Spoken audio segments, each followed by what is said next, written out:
నేను మొదటగా సినిమా ఇండస్ట్రీలో నిర్మాతగా అడుగుపెట్టినప్పుడు ఛాంబర్కి కౌన్సిల్కి వచ్చినప్పుడు ఒక సంక్రాంతి పండగ వాతావరణం ఎలా ఉంటుందో అలా ఉండేది.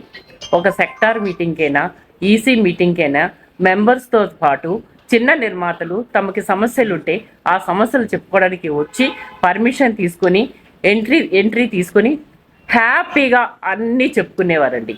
అటువంటి ఫ్రీడమ్ని కోల్పోయాం కొన్ని సంవత్సరాలు బట్టి. ఒక చిన్న నిర్మాత ఛాంబర్లో అడుగు పెట్టాలంటే భయం. ఎందుకు వచ్చావు, పో ఇక్కడేంటి పని, సినిమా ఎందుకు తీస్తున్నావు, ఇట్లాంటి విమర్శలు మేము రోజు వింటున్నాం. ఎందుకంటే ప్రతిసారి నేను ప్రతి నిర్మాతతో నేను కొంచెం ఎప్పటికప్పుడు కాంటాక్ట్ అవుతూ ఉంటాను. వాళ్ళకి సెన్సార్లో కూడా ఏదైనా ఉంటే కూడా, మేడం ఇలా సినిమాని సెన్సార్కి పెట్టాం, మీరు ఒకప్పుడు పనిచేశారు కాబట్టి హెల్ప్ చేయండి అని అడుగుతూ ఉంటారండి. అప్పుడు సెన్సార్ ఆఫీసరు ఫీమేల్ మేడం ఉండేటప్పుడు కూడా ఆమెతో కూడా మాట్లాడి ఈ విధంగా ఉన్నటువంటి పరిస్థితి ఇప్పుడు తారుమారైపోయింది. భయం, రావాలంటే భయం, ఉండాలంటే భయం, వెళ్ళాలంటే భయం. కానీ ప్రతి సంవత్సరం సినిమాలు తీసేది చిన్న నిర్మాతే. ఆ చిన్న నిర్మాత సినిమాలు 200 వస్తే ఆ సినిమాని ఏ విధంగా రిలీజ్ చేసుకోవాలి, థియేటర్లో ఎలా రిలీజ్ చేసుకోవాలి, అడ్వర్టైజ్మెంట్ ఎలా చేయాలి, సింగిల్ విండో విధానం ద్వారా ఏ విధంగా పర్మిషన్ తీసుకోవాలి, అన్నిటికీ వాళ్ళకి ఏమీ తెలియదండి. ఇదివరకు వాళ్ళకి ఒకటి కాన్ఫరెన్స్ హాల్లో ఈ ఎక్స్పర్ట్స్ అందరూ పిలిచి వాళ్ళకి ఎంతో కొంత గైడెన్స్ ఇచ్చి సినిమాని రిలీజ్ చేసేలాగా చేసేవారు. ఎవ్వరు సినిమా ఇండస్ట్రీకి రాకండి, డబ్బులు పెట్టకండి, మీ సినిమాలు పోతాయి, ఎందుకయ్యా వస్తావు సినిమా తీయడానికి, నిన్ను రమ్మన్నానా అంటే ఎవరండి ముందుకు వచ్చి సినిమాలు తీస్తారు? సినిమా తీయాలి కానీ డబ్బులు పోగొట్టుకోకూడదు. దానికి ఏది ఉంది? మన ఫిల్మ్ ఛాంబర్ ఆఫ్ కామర్స్ ఉంది, ప్రొడ్యూసర్ కౌన్సిల్ ఉంది. ఇవన్నీ జరిగేదానికి ఒక గుడ్ టీం కావాలి.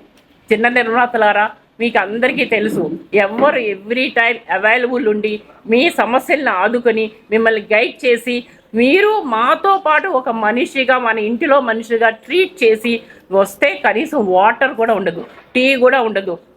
ఆ విధమైనటువంటి అట్మాస్ఫియర్ని దూరం చేయాలి. ప్రతి నిర్మాత ముందుకు రావాలి. ఎస్పెషల్లీ చిన్న నిర్మాతలు సినిమాలు తీయాలి, కానీ వాళ్ళని ఏ విధంగా రిలీజ్ చేయడానికి గైడెన్స్ తీసుకోవాలి. ఎవ్వరు డబ్బులు ఇవ్వరండి. సినిమా తీసామంటే మనం దాన్ని రిలీజ్ చేసి ఓటీటీలో పెట్టాలంటే కూడా పాపం తెలియదండి ప్రతి నిర్మాతకి. ఎవరిని అప్రోచ్ అవ్వాలి, థర్డ్ పర్సన్ ద్వారా వెళ్ళాలా, డైరెక్ట్గా ఈ సినిమాను కొనుక్కుంటారా, అటువంటి గైడెన్స్ కావాలంటే మన ప్యానల్ని గెలిపించండి. మన ప్యానల్, చిన్న నిర్మాతలారా రండి, కదలరండి, మన ప్యానల్కి ఓటు వేయండి. ఛాంబర్ అందరిది, ప్రతి ఒక్కరిది, పెద్ద చిన్న నిర్మాతలు అందరూ కలిసి ఉండేదే ఫిల్మ్ ఛాంబర్ ఆఫ్ కామర్స్.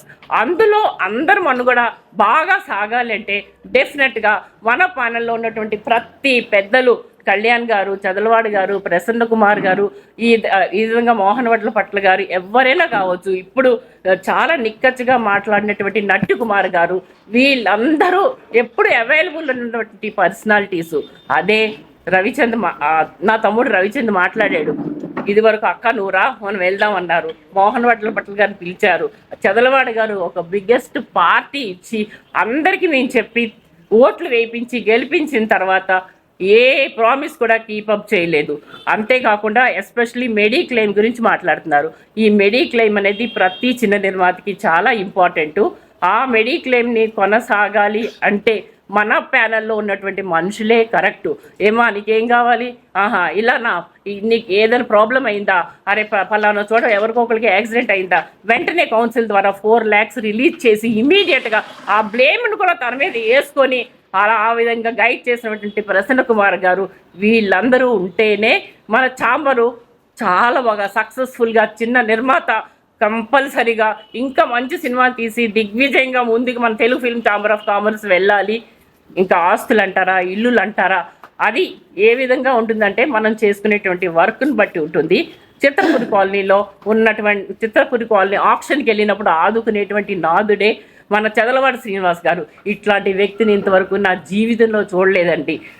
ఆ విధంగా ప్రతి ఒక్కరిని ఆదుకోవాలనేటువంటి తపనతో ఉన్నటువంటి చదలవాడి శ్రీనివాస్ గారు ఈ ప్యానెల్లో ఉన్నారు అంటే ప్రతి నిర్మాత మంచిగా హ్యాపీగా సక్సెస్ఫుల్గా రన్ చేయగలడు సినిమాని. ఆ సినిమా రిలీజ్ కోసం కూడా అందరూ తప్పకుండా కృషి చేస్తారు.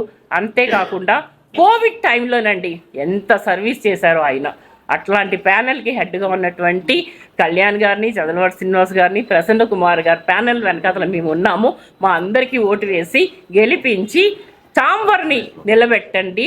అందరు చిన్న నిర్మాత కదిలిరండి, ఓటు వేయండి, మమ్మల్ని గెలిపించండి. హ్యాపీగా సక్సెస్ఫుల్గా మన ఛాంబర్ నిలబడాలి. Thank you.